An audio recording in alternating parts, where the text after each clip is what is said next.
पैसा दाम सामान की मूल्य लेकर अगर आपकी कहीं प्रकार परेशानी हो तो आप आपकी पसंद किया सामान हाथों में लेकर हमारा प्रतिनिधि को दिखाइए। प्रतिनिधि आपको सामान की मूल्य बता देंगे। मिल रहा है ललित प्लास्टिक का 14 लीटर की बाल्टी रेट 40 रुपया। ललित प्लास्टिक का 9 लीटर की बाल्टी। হ্যালো ফ্রেন্ডস, ছোটোবেলায় যখন হরেক মালগুলো রাস্তাতে যেত তখন ছুটে দৌড়ে চলে যেতাম দেখার জন্য। সেই অভ্যাসটা না এখনও রয়ে গেছে। এখন আমি যখনই যাই ওই রাস্তা দিয়ে তখন দৌড়ে ছাদে চলে যাই দেখার জন্য। আচ্ছা, সেই অভ্যাসটা কি তোমাদের এখনও আছে? আমাকে কিন্তু কমেন্টে জানাবে, ঠিক আছে? তো আজকের মিনি ব্লগটা তোমাদেরকে শেয়ার করছি, তুমি একটু দেখে নিও। আর কমেন্ট সাবস্ক্রাইবার করতে একদম ভুলো না, লাইক তো অবশ্যই করে দেবো, ঠিক আছে? যত দিন যায় ছোটোবেলার সব স্মৃতিগুলো মন থেকে মুছে যায়। কিন্তু তাই কি মুছে যায় বলো? ছোটোবেলার দিনগুলো মুছে যাওয়ার মতন কি? আজকে খুব ছোটোবেলার কথা মনে পড়ছে। মনে হচ্ছে আগেই ভালো ছিলাম, ছোটোবেলার দিনগুলো খুব ভালো ছিল। সেগুলো যদি ফিরে আসতো খুবই ভালো হতো। আজকে আমার পাপান সকাল সকাল ঘুম থেকে উঠে গেছে, মানে আমি উঠেছি, ও উঠে গেছে। আর উঠে ভাবলাম একটু ভিডিও করি ওকে নিয়ে।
তারপর ফ্রেশ হয়ে পাপানকে ফ্রেশ করে একটু দুধ খাইয়ে রান্নাঘরে চলে গেলাম।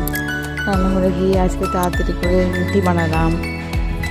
আর যেহেতু মাম্মা টিউশন যাবে ওর জন্য ডিম টোস্ট করে দিলাম। আর সকাল সকাল ও কিছুই খেতে চায় না।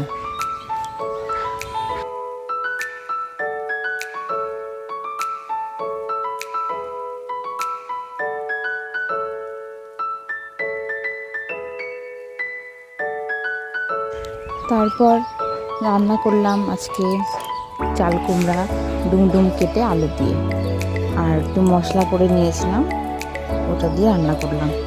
তো এইভাবে রান্না করলেও ভালো লাগে। আর আবার বড়ি দিয়ে রান্না করি, ওটাও ভালো লাগে। আসলে আমি এত দূরে থাকি, আমার বাবা মা বোন অনেক দূরে থাকে, তার জন্য খুব মনটা খারাপ লাগে। রোজ মানে রোজ না, প্রত্যেকটা মুহূর্তে মন খারাপ হয় ওদের জন্য। কিন্তু কী করবো বলো, সংসার তো করতেই হবে মুখটা বন্ধ করে, তাই না? সবসময় তো বাবা বাড়ির কথা ভাবলেও চলবে না। আর এইদিকে দেখো, ঘরে ছোটো ছোটো বাচ্চা থাকলে সারাটা দিন তুমি ঘর গোছাও না কেন, তাও এলোমেলো হয়ে থাকে। আমি সকালেও বিছানা গোছাই, তাও দেখো ঘরগুলো এলোমেলো হয়ে থাকে। সারাদিন ধরে ঘরেই গুছাতে থাকি। তারপর আমি স্নান করে আমার পাপানকে ঘুম পাড়িয়ে দেবো। তো আজকের মতো ভিডিওটা এখানে, নেক্সট ভিডিওর জন্য তোমরা সাবস্ক্রাইব করে দিও, ঠিক আছে? টাটা, বাই বাই, তোমরা সবাই ভালো থেকো।